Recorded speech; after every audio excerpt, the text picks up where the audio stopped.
Good morning. I call to order the July 10th, 2018 meeting for the Saline County Board of Commissioners. Would you please silence your cell phones if you haven't already done so? Will the clerk please call the roll? Commissioner Shadwick, Commissioner Sparks, Here. Commissioner Vidrickson, Here. Commissioner Weiss, Commissioner White. Here. I ask that you please stand and join me in a flag salute, followed by a moment of silence. I pledge allegiance to the flag of the United States of America and to the republic for which it stands, one nation, under God, indivisible, with liberty and justice for all. Thank you.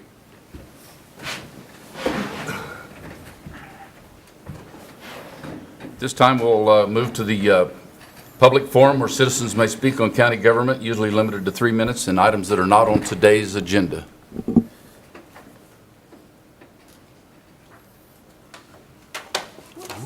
Sorry about that. Well, good, great. I'm dropping everything. Sorry, guys.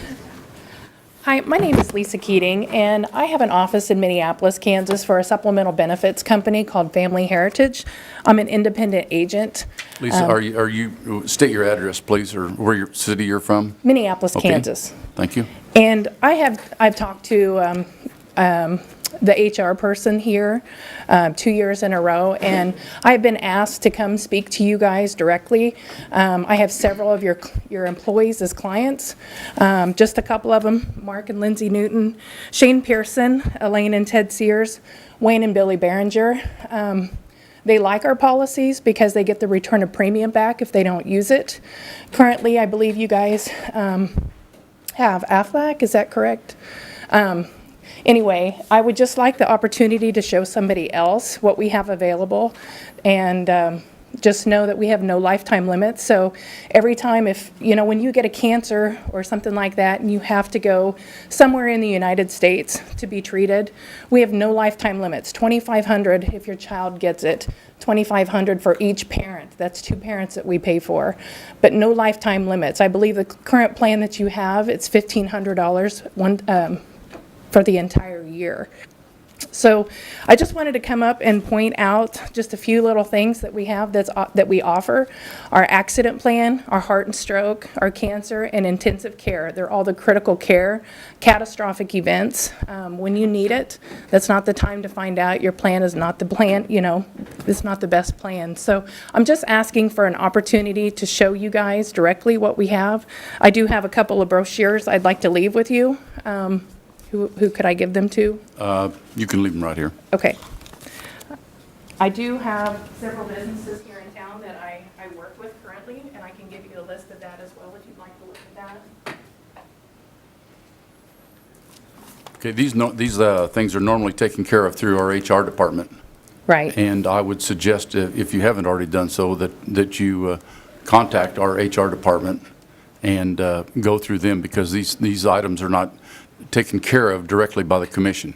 They're taken Right. care of by the HR department, and the HR department then brings recommendations to us, whether they want to change plans, not change plans, compare plans, whatever, so. Well, the only reason I came here was because I was asked to by other people. I have tried that route, like I said, 2 years in a row. This is my 3rd year of being with Family Heritage. I'm just trying to show you guys there are other options out there besides what you currently have. One thing that's really sets us apart from the other company is we do our stuff post-tax, so we don't have to run it through payroll. Most companies that I deal with, they don't want to deal with payroll because it's just extra work for the HR person. That way, also, if the employee leaves the company, they take that plan with them. It's 100% their plan. They are term policies, but if you don't make the entire term because of death or, your husband and wife are killed in a car wreck, 100% of their premiums are returned to their family, less claims paid out. So if you send a couple wellness claims in, they'll subtract that $240 off a calendar year. Off of that total. Have you left this information with the HR department here? I have. Okay. Well, all I can tell you is that we will speak with the HR department and see where that comparison lies, and it's duly noted that you did come before us. Okay, thank you. I appreciate your time. Thank you very much. Thank you. Is there anyone else who wishes to speak?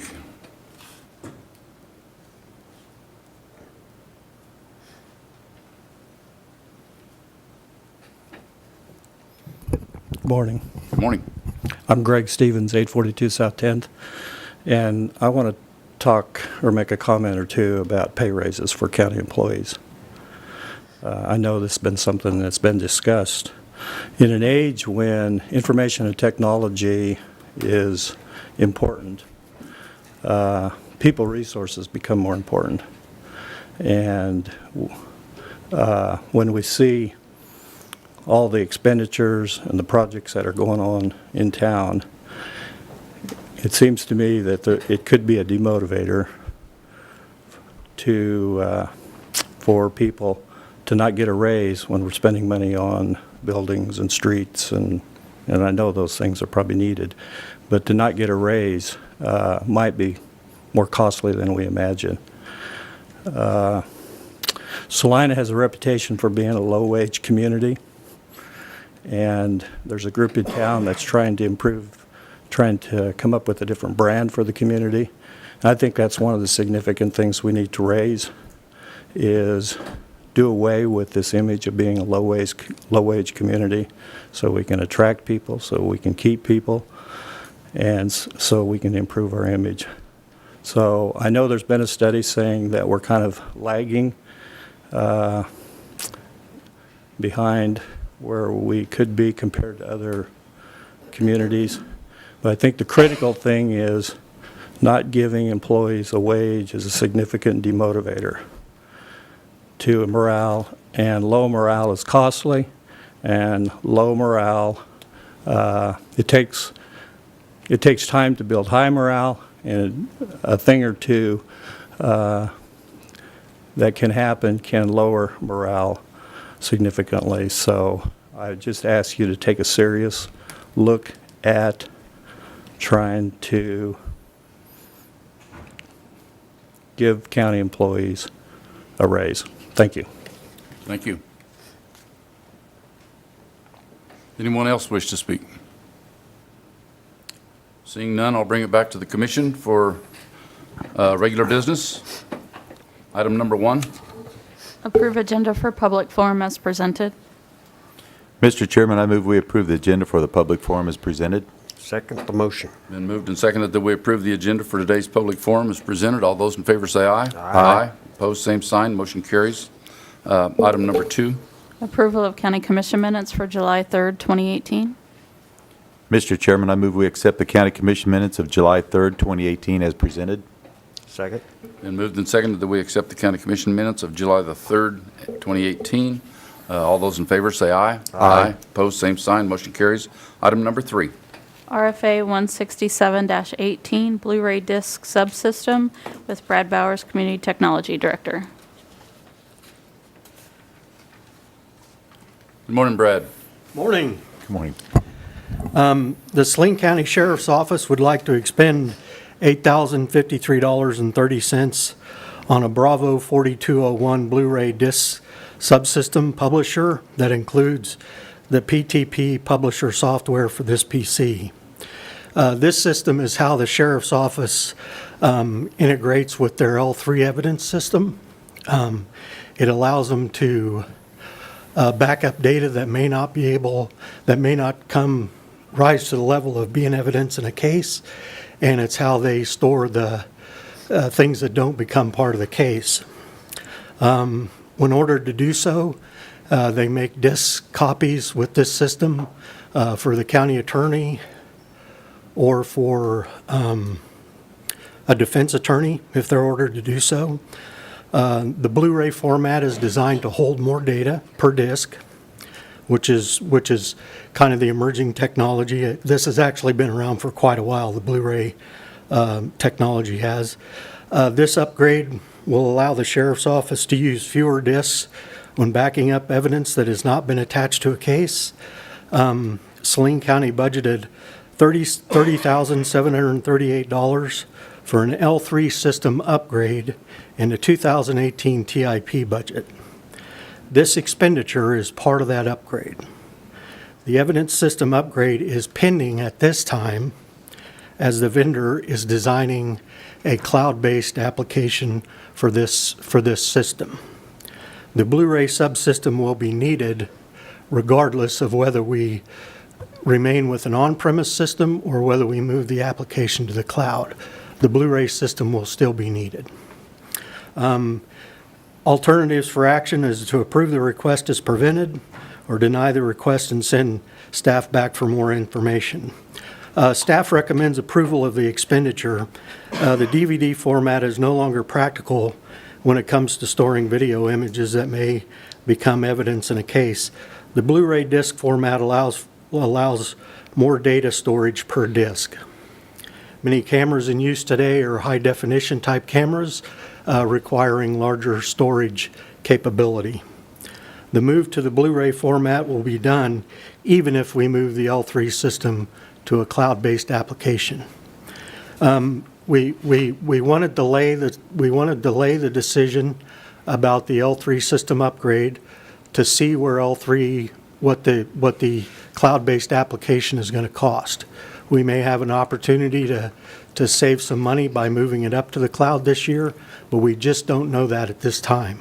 But the L3, the Blu-ray part of this system upgrade does need to happen at this time. So staff recommends moving forward with the project.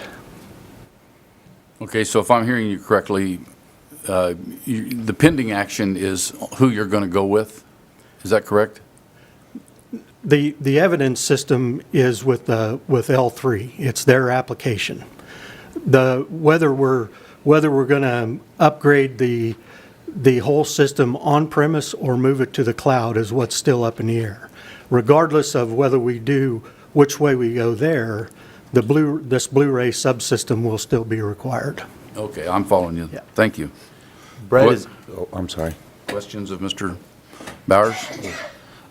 Brad, the L3, looking at it going to the cloud, is it the application itself will run on the cloud, or the application plus all the imaging will be on the cloud?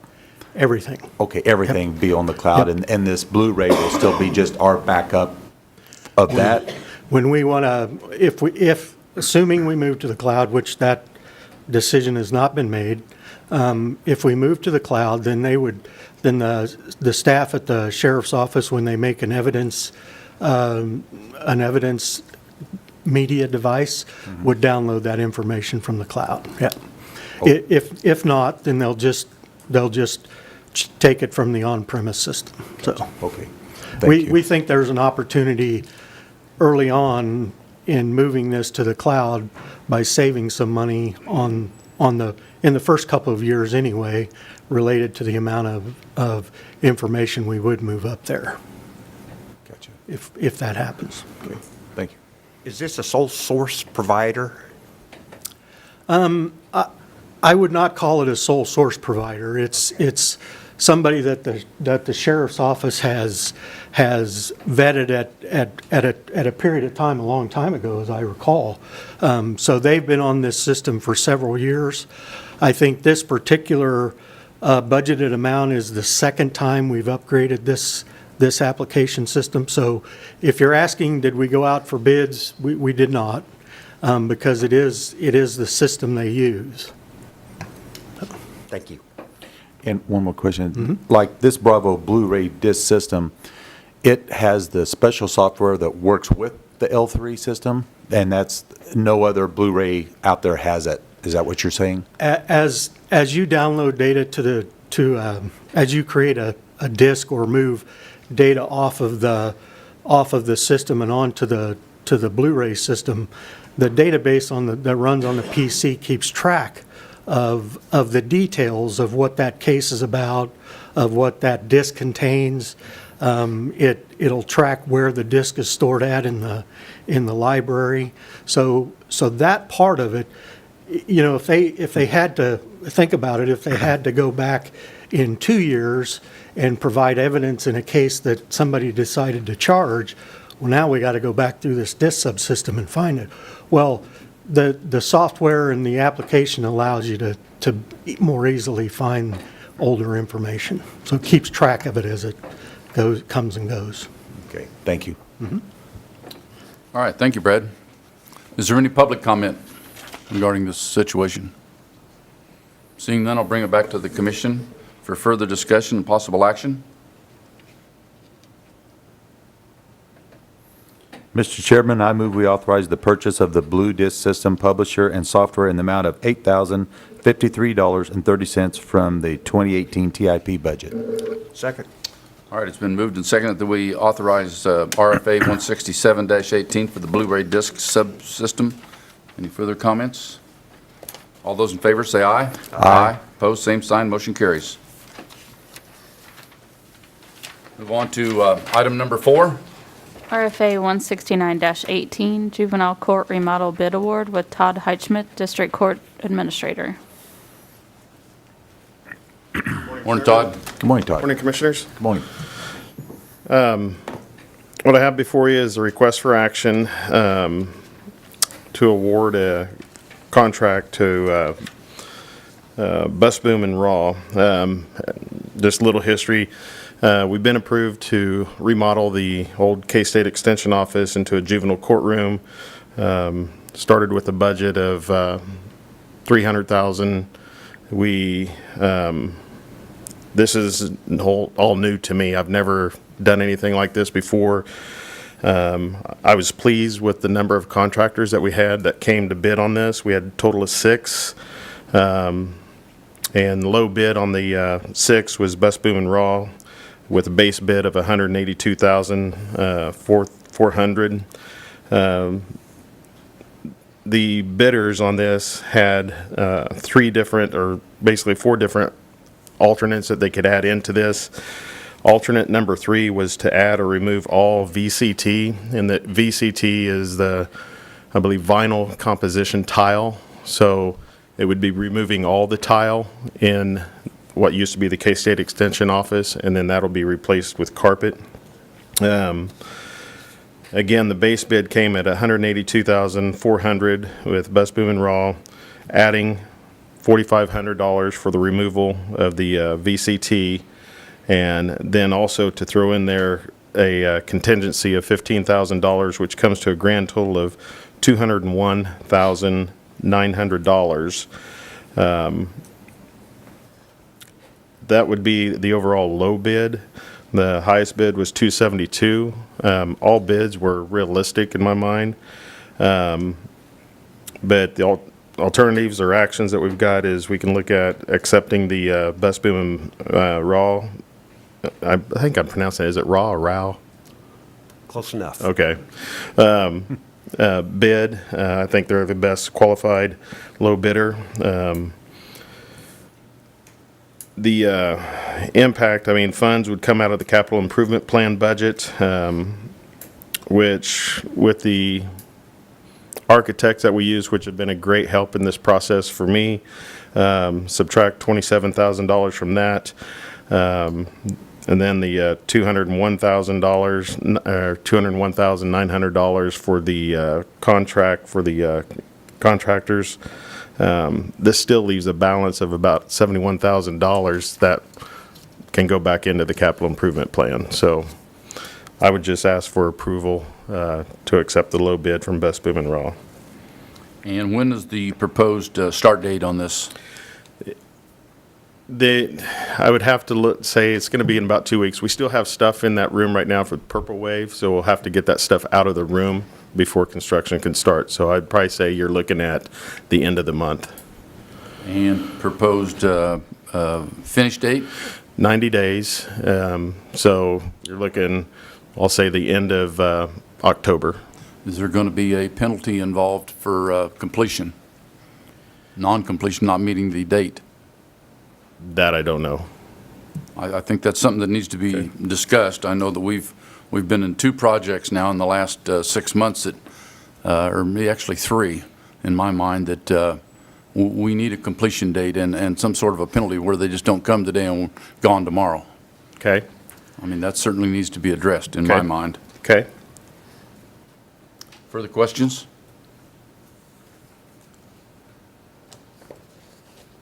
All right, Todd, thank you. Is there public comment? Seeing none, I'll bring it back to the commission for possible action. Mr. Chairman, I move, excuse me, I move we award the bid for the juvenile court remodel, including alternate number 3 and contingency to the lowest bidder, Bus Boom and Raw Construction in the amount of $201,900 from the 2018 CIP budget. Second the motion. It's been moved and seconded that we approve RFA 169-18 for the juvenile court remodel bid award. Under further discussion, I would say, Todd, that you need to, I would assume it comes from building authority to get that room cleaned out. And if we approve this now, as it looks like we're going to, I mean, that can't start too quickly. I mean, that's something that should not delay the project. The removal of the items that you were talking about for Purple Wave. I mean, I don't, you know, that shouldn't delay a construction project. Okay. So talk to the building authority and let's get the stuff moved, would be my recommendation. All right, all those in favor of RFA 169-18, say aye. Aye. Aye. Opposed, same sign. Motion carries. Thank you, Thank Todd. you. Item number 5. Human Resources Update with Marilyn Leamer, Human Resources Director. Morning, Marilyn. Good morning, Commissioners. Good morning. For this reporting period, we had 3 new injuries for workers' compensation purposes. Under our miscellaneous insurance, our plan performance is still running right about 85%, so running real well as far as claims. So hopefully that will give us a desirable renewal for our new plan year that starts 10/1. We had a couple policies that we have updated over this reporting period. The purchasing and insufficient funds was a new policy, and those have been distributed to employees. On June 14, we did have a blood drive here in this building. We had 20 units that were donated. We were up 5 from the previous blood drive. Employee update, we've had 13 new hires, 7 transfers or promotions, 11 that are no longer employed. As far as vacant positions and recruiting efforts that we're doing right now, we've got 5 full-time positions that we're attempting to fill and 2 seasonal positions. A couple of those, I would expect some in-house interest for those, so that could cause some domino effect for other vacancies. Upcoming events and tasks is hopefully fill vacancies. The next blood drive is August 14th. And we do have 5 vacancies that we are trying to fill on that. So if anybody is interested in donating blood, I would love to put them on the schedule. We'll continue to watch the health prescription and dental plan performance for our renewal. And in-service day planning, that will be October 10th of 18. So we are working on getting some presenters and topics scheduled for that. Our open enrollment meetings for our insurance plans are planned for September 14 of 18. Okay. I think it's safe to say, based on Mr. Stevens' comments earlier, that we are in negotiations with our employee bargaining units at this time. There are ongoing negotiations they're going on at this time. So Correct. we are addressing the situation one way or another. So, all right, any questions of Marilyn? All right, thank you. Thank you. Move on to item number 6. KDHE aid to local program universal contract with Jason Tiller, Health Department Director. Morning, Jason. Good morning, Commissioners. Morning. You have before you our annual contract that comes from KDHE for our aid to local grants. This generally comes around the beginning of July each year, and then it is just standard contract for receiving those aid to local grant funds from the state. And it was reviewed by Mike Montoya on June 28th and with no issues.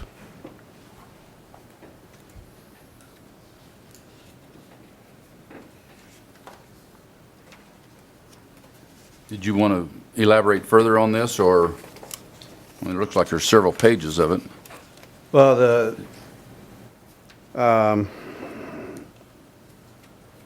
initial term of it is July 1st through June 30th, 2019, with 1 automatic renewal until June 30th of 2020. It just basically, as it goes through, it basically says that we are responsible for the proper stewardship and management of the grant funds. Failure to do so can result in the additional grant funds not being paid or forced repayment. And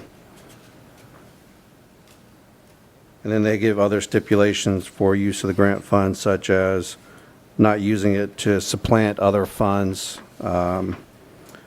purchase requirements, of dollar amounts that we have to get approval from KDHE if we want to try and purchase equipment.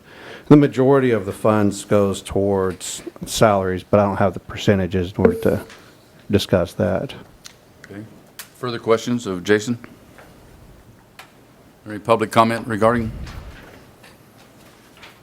Seeing none, I'll bring it back to the commission for possible action.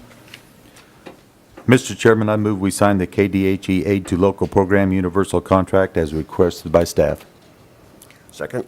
And moved and seconded that we sign the KDHE Aid to Local Program Universal Contract as requested by staff. All those in favor say aye. Aye. Opposed, same sign. Motion carries.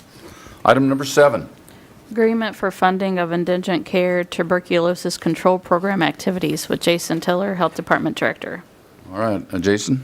So the second contract is with KDHE's tuberculosis control program. Again, the contract period is July 1st, 2018 through June 30th, 2019. This is a separate grant from the aid to local grants, mainly for, as you can see there in the purpose of the agreement, to helping offset x-rays, laboratory tests, nursing care, and assessments for determining whether those mostly homeless are, if they have active tuberculosis, and then assisting with treatment. And the amount of that grant is $2,500. So $2,500, I mean, it's $2,500, but it doesn't sound like much. Is that the total grant is $2,500? That is the total grant for this one. So if we have one indigent person with tuberculosis, that's probably going to more than shoot the grant, I would guess. Well, usually we have other avenues that we're able to utilize, so before we end up having to delve into this one. So Maria, who is our TB control nurse, is very judicious about the use of this grant and has other options at her disposal that she tries to use before delving into these funds. But this is really for those that have absolutely no other way, and we need to get the testing done to ensure that they don't have active TB and or infecting other people. All right, I'm following you. Further questions for Mr. Tiller? How many years has this program been in existence? I mean, history-wise, do you know? A lot. I don't know the exact number of years, but I know the TB control program, for this grant has been in existence for quite a long time. Thanks. Is there any public comment? Seeing none, I'll bring it back to the commission for possible action. Mr. Chairman, I move we sign the agreement for funding of Indigent Care Tuberculosis Control Program as requested by staff. Second.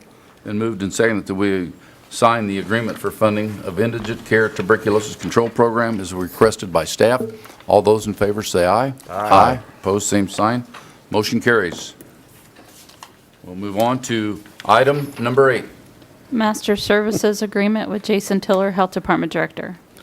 Good morning again, Jason. Good morning again. This last contract, a little background, UCB, who manufactures the injectable anti-inflammatory drug Symvia, previously used a company called RX Crossroads, which they were a third-party, say, intermediary between UCB and home health agencies for the distribution, management, and injection of their medication. Well, UCB is transitioning to VMS, so this master services agreement in front of you is the contract with VMS so that we can still continue to provide Symvia to the 2 or 3 clients that we have that receive that medication. This contract has gone back and forth between Mike Montoya and VMS a couple times for just updating on language and terms. And then Mike Montoya reviewed it on June 26th and determined that there was no issues with the contract. So with this one, we're not paying them anything. This is just one of those that in order to be able to continue to provide and give those medications to the clients that we have to be contracted with this company in order to do that. All right. Questions of Mr. Tiller? Public comment? Seeing none, I'll bring it back. And for possible action of the commission, Mr. Chairman, I move we sign the agreement with VMS as requested by staff. Second? been moved and seconded that we sign the agreement with VMS as requested by staff. All those in favor say aye. Aye. Opposed, same sign, motion carries. We'll move on now to item number 9. Planning and zoning update with David Neal, Planning and Zoning Director. Morning, David. Morning, Commissioners. Good morning. Your semi-annual update. I'm going to start off with a lot of the floodplain stuff because that's what we're working on the most right now. And for anybody reading it, I provided a lot of acronyms in there because FEMA loves their acronyms. So if I'm using an acronym and I don't explain it, stop me and I'll explain it. First thing that's going on, now that the new flood maps are in effect, all the loan companies are reviewing their loans to see if you have been added to the floodplain or not. So we get a lot of requests to look at that. What ends up happening, the loan company uses a flood determination company, usually down in Dallas. They look at the property and figure out that there's floodplain on the property. Doesn't always mean that the house is affected. So they call you in the floodplain. So this is how the county can help you with that and hopefully get you either reduced cost or no insurance, whichever way you decide to go. We can look at the property, help you figure out if, we call it a LOMA out as shown. That's a letter of map amendment. It's a free application to FEMA. I do a little bit of paperwork for you. I put together some maps. You send it all into FEMA. They will make the decision, but they'll declare you out if we think you're out. And then you're not required to have insurance, or you at least get low-cost insurance. So at least we can help people with their insurance that way. If that doesn't work, we also have ground elevations and flood elevations on our map. We can figure out how far the house is in the floodplain and whether or not it would be worthwhile to hire a surveyor and have the surveyor go out to your house and measure the house, make sure it's above the floodplain, which can also remove it from the floodplain, and then reduce your insurance somehow. The other thing going on is insurance companies are looking at their insurance policies. This is where a lot of education needs to come in. I can help a little bit, but I'm not an insurance expert on this. Where we can help is providing information for, they call them elevation certificates. Tells you how far your house is in the floodplain, which is what they rate that insurance on. Along with that is making sure that you have the right insurance. Anybody that's been newly mapped into the floodplain, make sure you're talking to your insurance agent about newly mapped flood insurance. It's a lower cost insurance, so we're going to try to save you some money. If I can't help you with insurance, we have some good people at the state that know a lot more than I do. And if they can't help you, FEMA has an Office of the Insurance Advocate who actually advocates for people on their insurance policies. So we definitely want to help everybody through this new mapping process. We're getting a lot of questions. We want to keep that going and make sure people know and get the right thing. The next step to all this floodplain stuff, we're going to have to talk about it when you're not as busy with budgets and everything else. There's a community rating system. They call it CRS for short. What that ends up doing, it's a lot of work on our end, especially on my end. But if you get through the audit and everything else, everybody in the county, at least the unincorporated portion of the county, gets a reduced flood insurance rate. So it's something that we want to look at, and the county commission would have to decide if the workload is something that we want to take on and go through. The next part, building permits. With everything on the floodplain, I've kind of not tracked the building permits, and I'm surprised we're doing better than we have in the last year. I guess you just don't notice the work when you're focused on other things. We've had, we're going better. We're about 51 permits so far, which is higher than normal. 11 new homes, which is a great addition to the county. Lots of home additions, 5 commercial remodels. And the only sad news, I think everybody has heard about the shooting range. Unfortunately, they lost their funding and that project has stopped. So anybody out there that would like to retake that project, we can work with you. If you have a different project, we would like to look at it and see what we can do to make something out there. Because I hate to see half a building done. I'd like to see something get completed and finished. If you want to take up a shooting range, it's already set to go. We're happy to work with you on that. I looked at the permits by type and kind of scaled it out. You'll always see that accessory buildings are the biggest block of that, but surprisingly, they're not dominating. They usually take up 3/4 of the permits that we do. They're not dominating as much as they normally do. I think that's just any time we have a harvest that's in question about prices or the drought or things like that, well, the farmers aren't going to put up accessory buildings until they know they have the money. But that also shows that we're doing pretty good, that other things are taking up the slack. The environmental permits, we're going as fast as ever on those. We're keeping up with the last year. Looking at our 3-year average, we're about 50 permits higher over the last couple of years. So we're kind of establishing a new higher average. So those guys have been running and gunning the whole time here. Farm show, we do that every year in March. That came out successful. We do a lot of free water testing for nitrates and chlorides. Do a lot of education on wells and how to keep up and maintain the wells, how to periodically chlorine treat your wells, things like that. So it's a good education opportunity. I always put in a reminder for mosquitoes. It's been a dry year, so it hasn't been a big problem like the last couple of years. But it's always good to go out. You can go to any hardware store and get mosquito dunks to put in standing water or dump out the standing water. When in doubt, we have mosquito dunks in our office that we can sell. So one way or another, we've got ways to control mosquitoes. Fireworks, all the permitting stuff went smoothly. I think everybody appreciates having that money going into that firefighters communication fund. I think people like knowing where that goes and knowing it's spent on a good cause. I haven't heard anything too bad, and I'm sure if Hannah knows anything, she'll report anything on the too bad side, but it sounds like everything was pretty much normal. Just a reminder for everybody, because somebody had told me, aerial luminaries are not allowed in the city or the county. It's just one of those things that shouldn't be done, and I've heard reports of somebody lighting one of those things off, so if you're out there, please don't.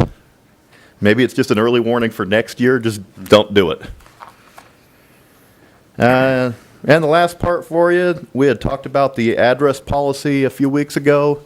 I'm almost done with the RFA, so depending on your scheduling on the agenda next week or the week after, we'll have that done for you. That's all I have for you. All right, sounds good. Thank you very much. Is there questions? Yeah, I was just going to ask, have you got any public comments back on that? On the addressing, address no. changes? Nothing? No. Okay. Just wanted to check that. Okay. We're trying to keep it simple that if you would like to put a name to your private drive, provided that most of the property owners in the area are willing, we'll take it to the commission. The commission will listen to a public hearing and make the right decision one way or the other. Okay. All Thank you. right, thank you, David. Thank you. Yep. Move on to item number 10. Emergency management update with Hannah Stambaugh, Emergency Management Director. Good Morning, morning. Hannah. Good morning. Mr. Neal is right. We actually had a fairly decent fireworks season, so only 3 fire incidents, and they were very well contained pretty rapidly, so nothing major. This is a quarterly update for April, May, and June of 2018. Normally, we start off this particular period with severe weather, and we were fortunate enough to not really have much of a severe weather season in April. May 1st is basically the date that it kicked off the best, where we were entered into a tornado watch and actually did experience a tornado warning.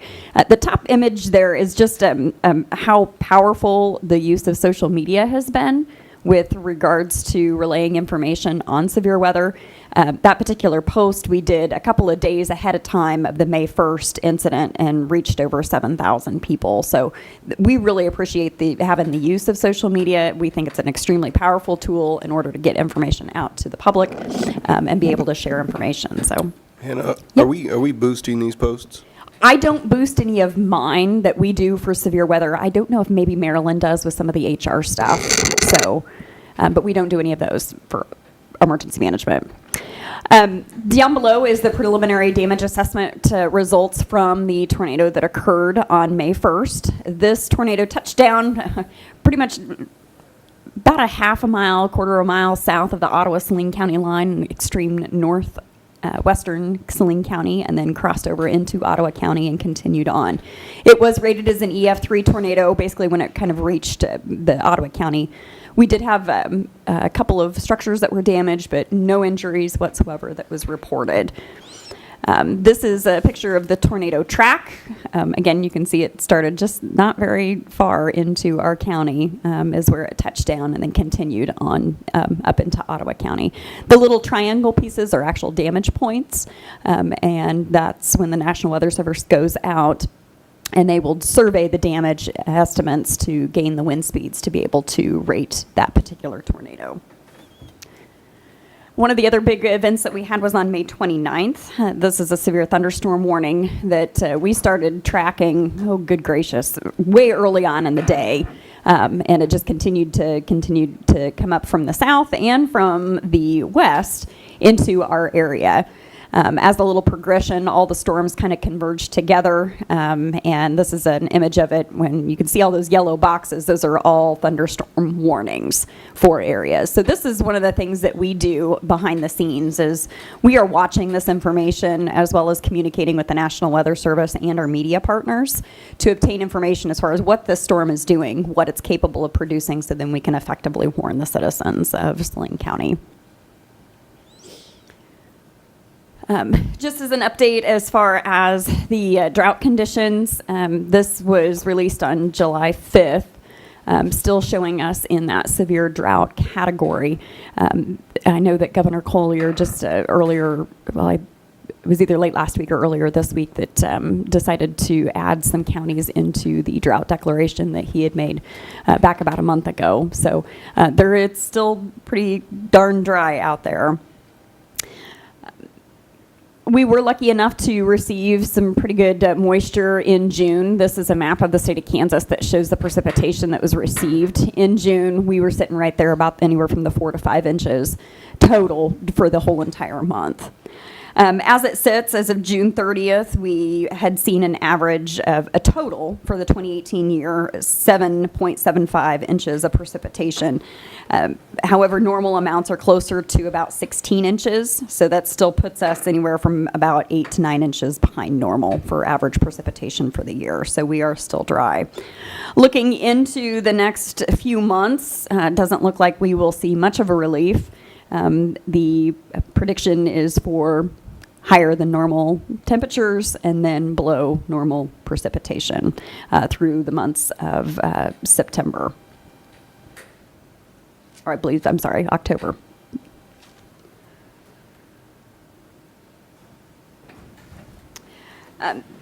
So usually in this particular time frame too, this is a good opportunity for us to get requests for public speaking engagements on severe weather safety and preparedness. And we take those opportunities and run with them. We absolutely love getting out there in the community and be able to talk about what is it that you can do to spot severe weather, how do you report it, and then how most likely, and the best part of it is how is it that you keep you and your family safe and prepared.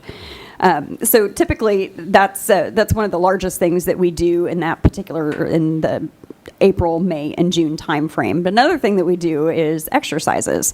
This is a picture of a full-scale exercise that we did in coordination with the airport authority and the hospital. It was a simulated airplane crash that then we took the victims, the pretend victims, to the hospital to test their medical surge capacities as well.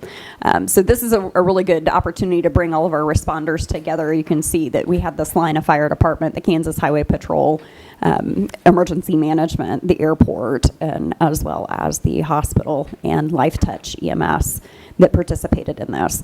These types of exercises where we're actually moving equipment and moving people take many months of planning. So it's really nice to kind of see it all come to fruition and be able to play out. We learned some things.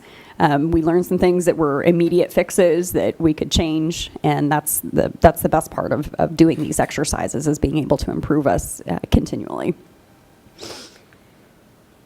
Also with that, the past few months have also been full of discussions on a new radio system. Our consulting company, TUSA, conducted user interviews on April 3rd and 4th, and then the final report was delivered to us on May 29th. The commissioners, as well as the city commissioners, were presented information on June 19th. This is an extremely large project that is obviously going to take a lot more meetings and a lot more information and ideas to be exchanged for us to be able to come to some type of conceptual solution that will benefit all of our responders. Information that has been relevant to this process has been loaded onto the emergency management portion of the county website, and we're working with IT for them to get the full 293-page report put up on the website. It's just too big of a file for me to upload up on there. One of the other exciting things that we did is on the 24th of May, we took possession of a mobile light tower. This is a piece of equipment that was purchased with Homeland Security grant funds. Each county in the North Central region received one. We were able to put it to use, and the sheriff's office used it the last weekend in June for their DUI check lane. So this is really neat to be able to bring out there. It's going to be an absolutely wonderful resource. It is currently housed, or will be housed and deployed with the Saline County Mounted Patrol. They had room in their garage. They've got a vehicle to tow it. They've all been trained on the operation and uses of it. And then all the information has been sent to our other county departments, such as Road and Bridge and the Expo Center, obviously the Sheriff's Office, Police Department, Fire, EMS, to let them know that this is available and this is available for their use. So it's a great piece of equipment. We're really excited about it. The other piece of equipment that we received is we worked with the Salina Police Department, their SWAT team, to obtain upgraded equipment for their hostage negotiations. This was about $20,000 project that the Salina Police Department has, I believe, 4 certified negotiators. And this is a picture. I came out of my office one day, and I had kind of forgot they were using my EOC.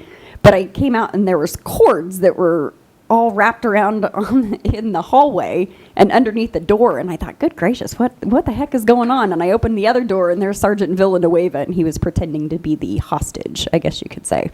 So I had to snap a picture of it, and this is a great piece of equipment for them. I believe their other equipment was back from, the early, or probably late 80s, early 90s. So this is a huge upgrade for them and a huge capability upgrade for their particular team. So we continue to participate in several of our other engagements, such as the North Central Healthcare Coalition, planning efforts with private business and industry, the North Central Regional Planning Commission. This is a picture of our board field trip that we went to Lincoln, Kansas on the 26th of April.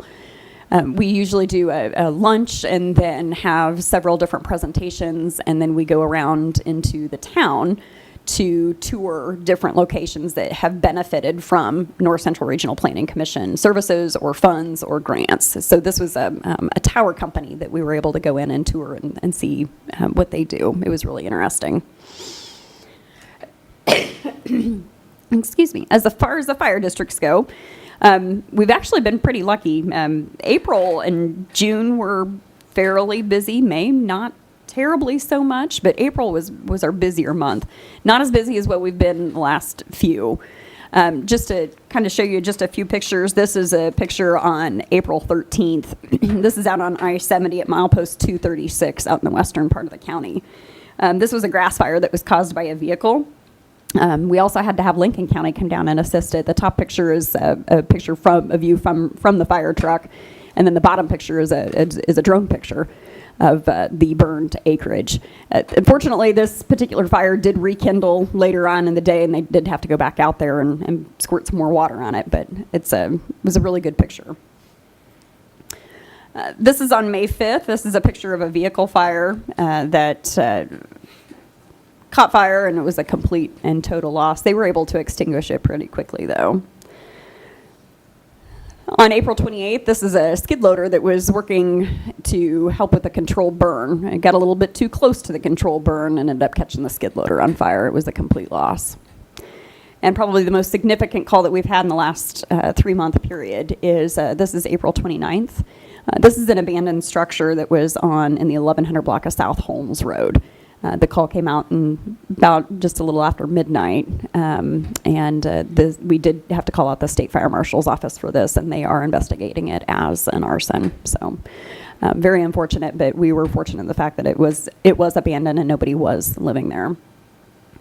In total for the rural fire districts, we had 26 calls in April, had 9 calls in the month of May, and then 22 calls in the month of June.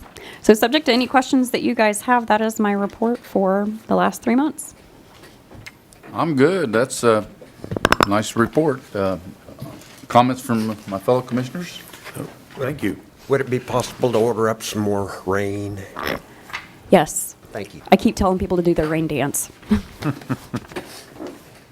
All right, Hannah, thank you very much for your report. Is there any other business or announcements for today? Hearing none, I'll take a motion for adjournment. So moved. Second. Been moved and seconded that we adjourn this meeting. All those in favor say aye. Aye. Motion carries. We are adjourned. We will follow up with meeting number 2 in the adjoining meeting room after a short pause.